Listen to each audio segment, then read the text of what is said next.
اهلا بيكم فيديو جديد. عايزه اتكلم معاكم النهارده عن تجربه ايام الامتحانات سواء ليكي او للاولاد.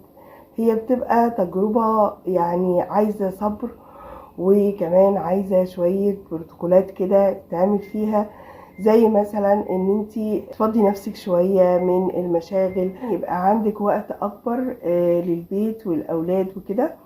النقطة التانية ان انتي تحاولي ان انتي تخلي عندهم الحاجات اللي هم بيحبوها. تحاولي ان انتي تخلي الاكلات السهلة السريعة اللي هم بيتشوقوا لها دايما وبيحبوا يجيبوها من بره اعملها لهم في البيت. دايما في فاكهة، دايما في عصاير، يعني ايه تحوطيهم كده بجو ايه يكون محفز على الامتحانات زي ما اهلنا كانوا بيعملوا معانا بالظبط. بتجيبي حاجات بقى تقوي الذاكرة. برضو تقعدي معاهم يقولوا الدعاء اللي هو بتاع المذاكرة. لو عندهم مشكلة، لو اي حاجة بتحاولي تفضي دماغهم في ايام الامتحانات دي. انا افتكر كويس جدا جدا ان والدي ربنا يديه الصحة والعافية كان دايما يعمل الحاجات اللي احنا بتبسطنا. زي مثلا ايه، يقوم كده يلاقينا بنذاكر. اولا ما كانش بيقول لحد ذاكر او ما تذاكرش، هو كان معودنا ان احنا يعني ايه شايلين مسؤولية نفسنا وعندنا مسؤولية، وان احنا يعني ايه عارفين ايه الصح وايه الغلط. وان انا لو انا حتى في الثانوية العامة لو انا جبت مجموع كويس ده لنفسي، جبت مجموع مش كويس برضو ده لنفسي. تمام. فكنا بنذاكر من المنطلق ده، وكنا بنهتم بمذاكرتنا وبمصلحتنا من المنطلق ده. فكان حتى لما يلاقي حد فينا سهران شوية كان يقول له، كان يقول لي مثلا ادخلي نامي ريحي جسمك، بكرة كملي، كلام اللي هو ده. فيا ريت احنا كمان نعود ولادنا على الموضوع ده، مش كل حاجه ذاكري ذاكر ذاكري ذاكر، وكل واحد يبقى عارف مصلحته، بس تكوني معوداهم انه هو لازم يذاكر. يعني ايه مش بالاولان، لا ده وازع طالع من جواه. تمام.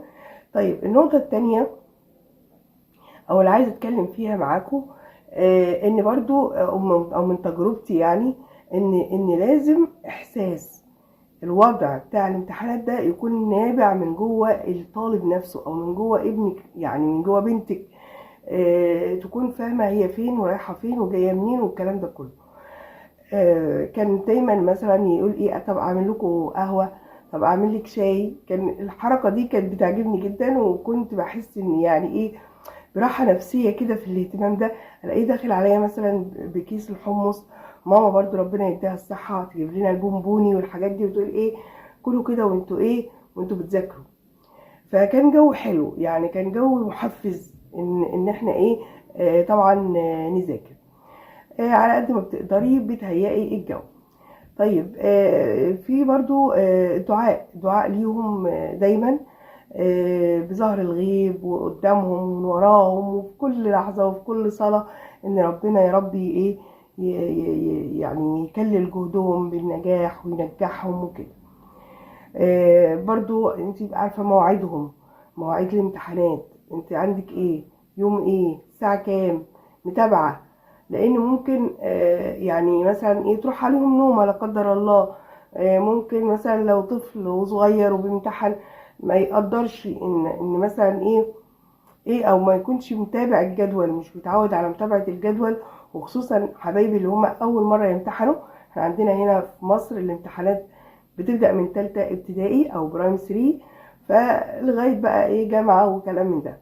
في برضو ما قبل الامتحانات، يعني في عملي، في كويزات، في حاجات من دي تكوني متابعة، تكوني حاضرة، يكون في حضور معاهم. يا رب ربنا يوفق ولادنا، وان شاء الله انتظروا مني فيديو عن تجربة الثانوية العامة. ربنا يوفق ولادنا يا رب جميعا جميعا جميعا، ويجعلهم كده من الناجحين.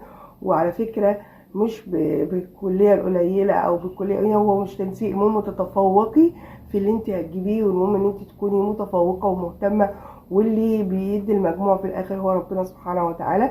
ولما تدخلي حاجة او تنتقلي لمرحلة تثبتي نفسك فيها وتبقي قدها. لو عجبك الفيديو يا ريت لايك وشير واشتراك في القناة للي مش مشترك. بحبكم جدا ومع السلامة.